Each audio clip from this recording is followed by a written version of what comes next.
जंतुओं में गमन के अंग।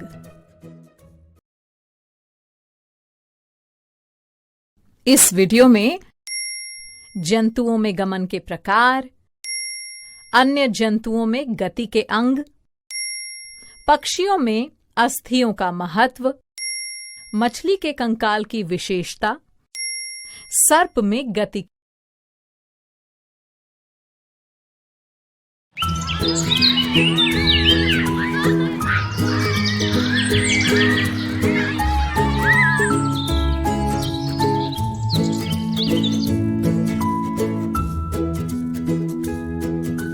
अरे दीदी, ये देखिए क्या निकला मिट्टी में से। खोजी, ये तो केंचुआ है। देखो ये कैसे चल रहा है। शूक की सहायता से। हैं? शूक क्या है दीदी? अच्छा, पहले एक बात बताओ कि हम इंसान एक स्थान से दूसरे स्थान तक कैसे पहुंचते हैं? दीदी, हम तो अपने पैरों से चलकर एक स्थान से दूसरे स्थान तक पहुंच जाते हैं। और गाय और पक्षी? दीदी, गाय भी पैरों से चलती है, लेकिन पक्षी अपने पंखों की सहायता से उड़ते हैं और अपने पैरों से जमीन पर चल भी सकते हैं। बिल्कुल ठीक सवाली। इसी प्रकार केंचुए में चलने के लिए शूक यानी ब्रिसल होते हैं, जो बाल के समान बहुत ही छोटे छोटे होते हैं। उन्हीं की सहायता से ये एक स्थान से दूसरे स्थान तक पहुंचते हैं। ऐसे कैसे संपर्क दीदी? खोजी, केंचुए में कोई भी अस्थि नहीं होती। केंचुए में पेशियां होती हैं और शूक केंचुए की पेशियों से जुड़े होते हैं। चलने के दौरान केंचुआ अपने शरीर के पीछे वाले भाग को भूमि में शूक की सहायता से जकड़े रहता है तथा आगे वाले भाग को फैलाता है।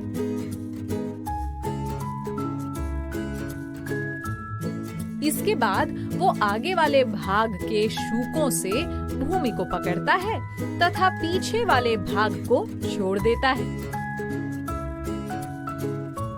इसके बाद ये शरीर को संकुचित करता है तथा पीछे वाले भाग को आगे की ओर खींचता है।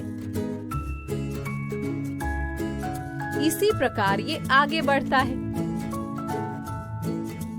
इसके शरीर में चिकने पदार्थ होते हैं जो चलने में इसकी सहायता करते हैं।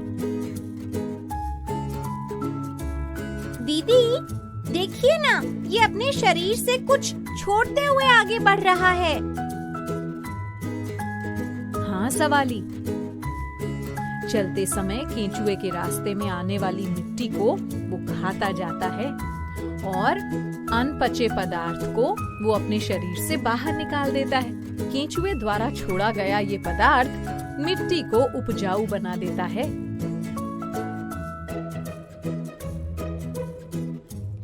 दीदी, एक दिन मैंने बगीचे में एक घोंघा देखा था।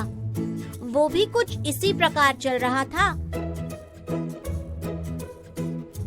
लेकिन उसकी पीठ पर एक गोल संरचना थी। वो क्या थी दीदी? अच्छा, सभी इधर आ जाओ, मैं तुम सबको दिखाती हूँ। ये देखो खोजी, जो तुम बोल रहे थे, ये घोंघे का बाहरी कंकाल होता है। इसे हम घोंघे का कवच भी बोलते हैं। तो ये कवच घोंघे की सुरक्षा करता है? बिल्कुल ठीक खोजी। अब ये देखो, घोंघे के कवच के निचले हिस्से में एक छेद दिख रहा है ना?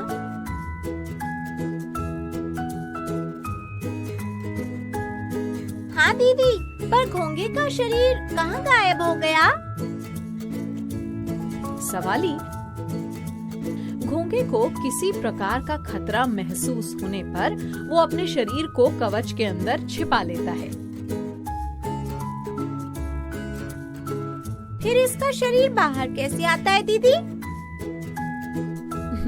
कवच का छेद खुलने पर उससे घोंघे के पाद यानी कि पैर और सिर बाहर आ जाते हैं। घोंघे का पैर मजबूत पेशियों का बना होता है और इसलिए घोंघा केंचुए से तेज चलता है। दीदी, पक्षी कैसे उड़ पाते हैं? सवाली, पक्षी इसीलिए उड़ पाते हैं क्योंकि उनका शरीर उड़ने के लिए अनुकूलित होता है।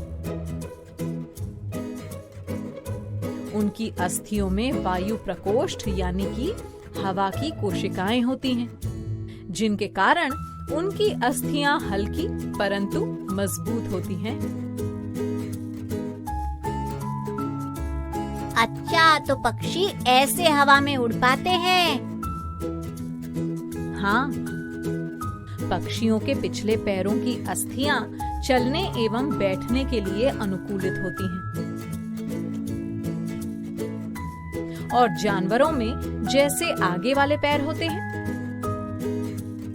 वैसे ही पक्षियों के आगे वाले पैर की अस्थियां बदलकर पंख बनाती हैं।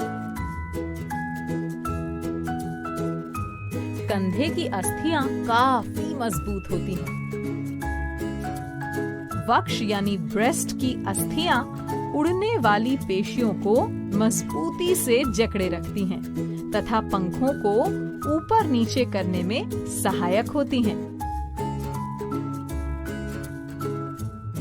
ओह, अब समझ आया। पर दीदी, ये मछलियाँ पानी में कैसे तैरती हैं? मछली का सिर एवं पूंछ उसके बीच वाले भाग की अपेक्षा पतला एवं नुकीला होता है। इसकी विशेष बनावट के कारण पानी इधर उधर से बहकर निकल जाता है और मछली पानी में आसानी से तैर पाती है। और मछली का कंकाल मजबूत पेशियों से ढका रहता है।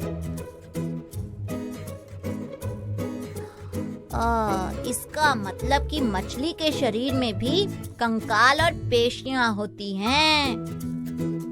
हाँ खोजी, और पता है बच्चों, मछली जब तैरती है तो उसका आगे वाला भाग यानी सिर एक ओर मुड़ जाता है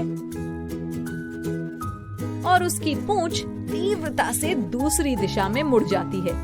इससे एक झटका सा लगता है और मछली आगे की ओर चली जाती है और पूंछ पर लगे पंख इस काम में मछली की सहायता करते हैं। दीदी, मछली के शरीर पर और भी तो पंख होते हैं। हाँ सवाली, बाकी पंख मछली को तैरते समय पानी में संतुलन बनाए रखने एवं दिशा निर्धारण में सहायता करते हैं।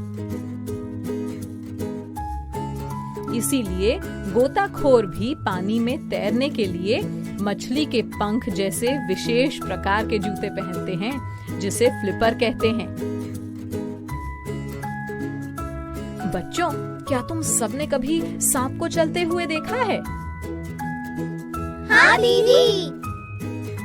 तो बताओ कि सांप कैसे चलता है? दीदी, सांप जमीन पर फिसल फिसल कर टेढ़े मेढ़े चलता है। बिल्कुल ठीक खोजी। सांप की मेरुदंड लंबी होती है और शरीर में असंख्य पेशियां होती हैं जो बहुत ही कमजोर होती हैं, लेकिन पेशियां मेरुदंड, पसलियों एवं त्वचा को एक दूसरे से जोड़े रहती हैं।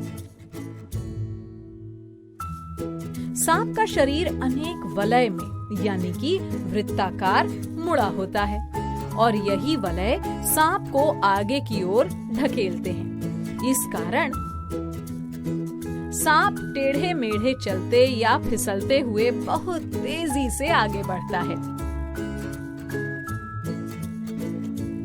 मतलब कि दीदी, हर जीव जंतु में गमन के लिए भिन्न भिन्न प्रकार के अंग होते हैं।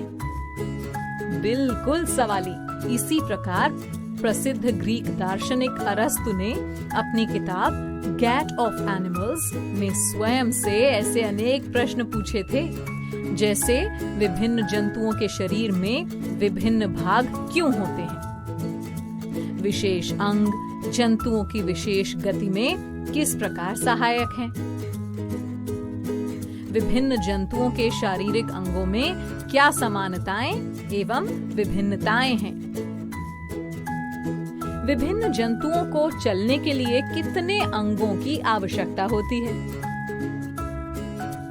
मनुष्य के 2 पैर तथा गाय और भैंस के 4 पैर क्यों होते हैं, हमारे पैरों के मुड़ने का ढंग हमारे हाथों की तुलना में अलग क्यों है। तो आया समझ में? हाँ दीदी। तो फिर ठीक है, अब तुम सब मेरे कुछ प्रश्नों के उत्तर दो। बच्चों, ये बताओ कि केंचुए में अस्थियां होती हैं या नहीं? ये तो मुझे पता है दीदी, केंचुए में अस्थियां नहीं होती, उनमें केवल पेशियां होती हैं। बिल्कुल ठीक खोजी। अच्छा, अब ये बताओ कि घोंघे का पाद यानी पैर किस चीज का बना होता है? दीदी, घोंघे का पाद दृढ़ पेशियों का बना होता है। शाबाश। बच्चों, ये बताओ कि पक्षी हवा में कैसे उड़ पाते हैं? रुकिए दीदी, मैं बताती हूँ।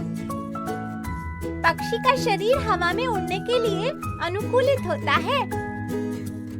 उनकी अस्थियों में वायु प्रकोष्ठ यानी कि हवा की कोशिकाएं होती हैं, जिनके कारण उनकी अस्थियां हल्की और काफी मजबूत होती हैं। बिल्कुल सही बताया सवाली। अच्छा, अब ये बताओ कि मछली के शरीर पर लगे पंख का क्या कार्य होता है? दीदी, पंख मछली को तैरते समय पानी में संतुलन बनाए रखने एवं दिशा निर्धारण में सहायता करते हैं। बहुत अच्छे खोजी। तुम सब क्या ये बता सकते हो कि सांप टेढ़े मेढ़े क्यों चलते हैं?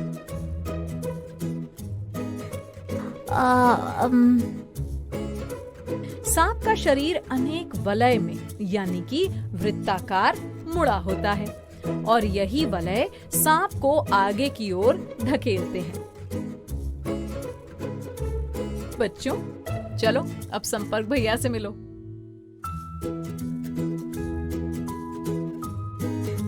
मैं आया आया आया आया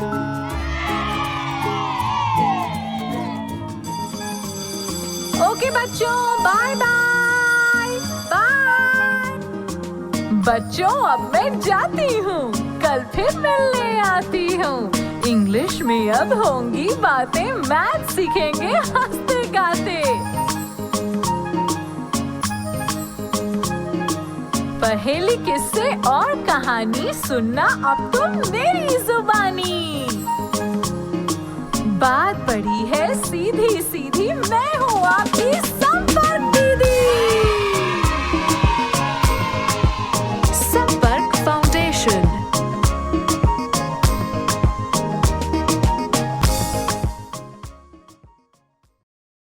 आपको ये वीडियो देखकर मजा आया ना?